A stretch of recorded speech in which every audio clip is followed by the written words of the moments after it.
everybody, welcome back to Movie Reviews. And this is the second Schwarzenegger four-movie marathon or something, or four-parter, very much, of this series. And today I'm looking at Rodale from 1986. Rodale, now we're getting somewhere.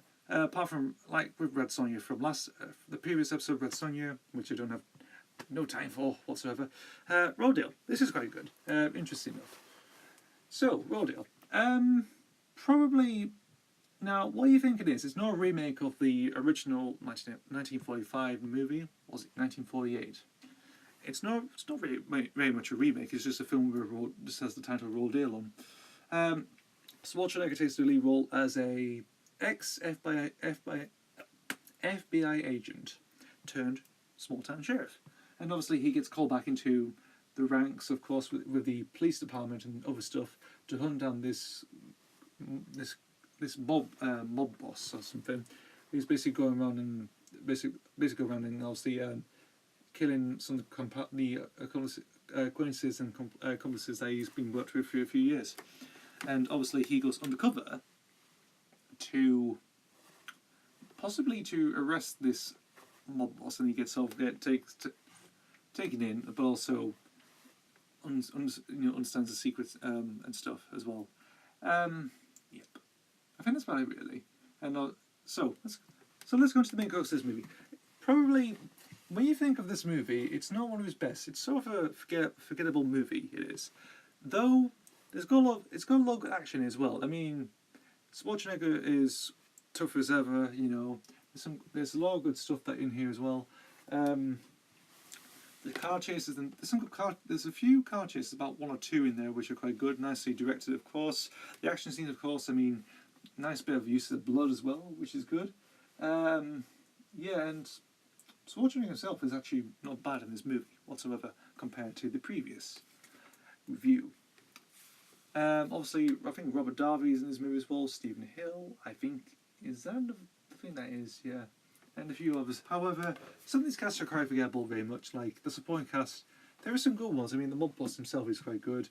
You have the character of Harry, if I remember, and who sort of gets shot and he gets paralysed, and so it's that there's a way.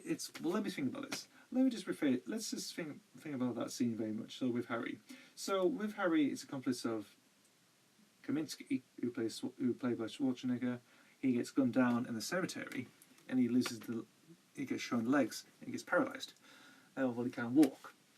And there's that scene again, like it's all lifty and heartfelt and stuff. I mean, it's like he's asking Harry to carry on, and though he wants to give up. However, he keeps asking to keep going on, and obviously the music itself, it all goes up and goes all happy and stuff as well. It's a happy moment, like achievement of triumph. Though it's interesting, it seems a little bit pointless, very much, at the end of the movie. However, most of the movie, it plods along, and obviously it's got its action scenes, it's got cool scenes as well. You have, you got a truck or something, like a tow truck he plows through, a few punch-ups in a shopping mall, the car chase, of course, with the mob boss, the shootouts in the quarry with the drugs and all the construction and stuff going on, and the final act. The final battle, of course, which is quite good. Nice stage, and obviously how to kill off this crime boss. He shoots him in the back with a shotgun and covers him with licorice torpedoes. Good on. That's a quite good death. That is funny, but just like a little gimmick it is. Now, let me just rephrase this now. What am I going to start with first? I'll get the music out of the way first. So, Rodale has got quite a few composers on this film. I mean, there's about 4 or 5 composers that actually work on this movie. I don't know if they're friends or people who work together or session musicians or something, whatever. It's electronic, it is. It's got like electronic synthesized, like cheap stuff. It's got guitar, saxophone, blasting out through all sorts of places as well, like with the action scenes and stuff. And it all works. Well, obviously it's 86, and so it's the 80s, so it's all electronic and synths and stuff as well. It works quite nicely. I mean, I was listening to the soundtrack prior to doing this review, and I think it's quite good. I mean, there's a bit of good stuff as well. You know, the guitar work, like with there was the Lemansky Chase track. The chase scene, of course, and that sort of, if you listen to it on its own, is actually quite good actually. Nice bit of synthesized string stuff, like echo guitar with was like an echo effect added to it, and the drums just kick in like that, like and obviously some of the stuff like in the Shootout in the Quarry they do, and obviously when he gets prepped to go to battle, they basically amp up, like the guitar as well, like some go like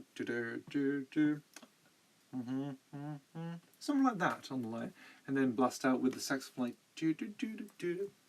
something like that, and obviously then it just kicks into full gear with like a screeching guitar solo in which he kills one of the members who's driving like a bulldozer or construction truck or something into like a little shed with a kilo of drugs.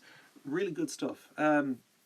It's, when you think of it, was it Veris Bramby who, if I'm butchering the name of that music label, sorry, but it's hard to pronounce it sometimes. They released the soundtrack on LP at the time. I think it got reissued again a few years back, I think, and it's been extended again, I don't know, but music cues themselves are quite good. I mean, Brains and Trains is another good one. That's the opening bit of the movie, which is quite good, like the something like that, like with a bit of like synth and stuff going on, like bass synth or something, and was it I'm Smart is another one. They taught this track as I'm Smart, and obviously I think people remember the Kaminsky Stomps track very much on the soundtrack, which is very good. I mean, it's remembered for that sort of scene very much in the music. Now, the interesting thing about this film is it's directed by John Irvin. John Irvin, he directed the movie, what was it, prior to Royal Deal, he directed The New Hotel Hampshire in '83, and then the year after, the year after Royal Deal, he directed Hamburger Hill in '87. Quite saying much. I mean, he's a bit of a prolific director. He is, John Irving. Although I only know them 3 movies, and that's about it. So I don't know what films he's done since then. They might be good. Who knows? Well, those 3 movies always stand out to me. Of course, they're quite different. I mean, because you've got Hotel Hampshire, it's a comedy, romantic comedy, set in a hotel. Raw Deal, it's an action thriller. It is, and you've got Hamburg Hill, which is a war film, or Vietnam War film, very much. I mean, it's changing styles very much, like very different movies. Like one year you'll do like a romantic comedy, next year you'll do like a thriller, like a psychotic type thriller. Another day you'll do like an action thriller movie, crime movie, or maybe next year you can do a horror movie, then slasher movie, or say so. Just one of those actually. Right. So Raw Deal. Probably give this a watch if you know. If you're into Schwarzenegger, maybe give this a little go. You can get this in a box set, you can, which is let's say the Schwarzenegger Red Eye box set that came out a few years ago, like I mentioned before in the previous review. That contains this and Red Sonja and 2 other movies that are coming next in the review series of Series 5, and that's all I could say. But however, give this a watch. It's probably not the best movie that Schwarzenegger ever made, but however, it's sort of given, like it. I think of other movies, it's given a cult following very much, but I sort of enjoyable for what it is. And that's the review. So I've been talking about Raw Deal from 1986, and I'll see you for the third part of the Schwarzenegger 4-part marathon. I'll see you then.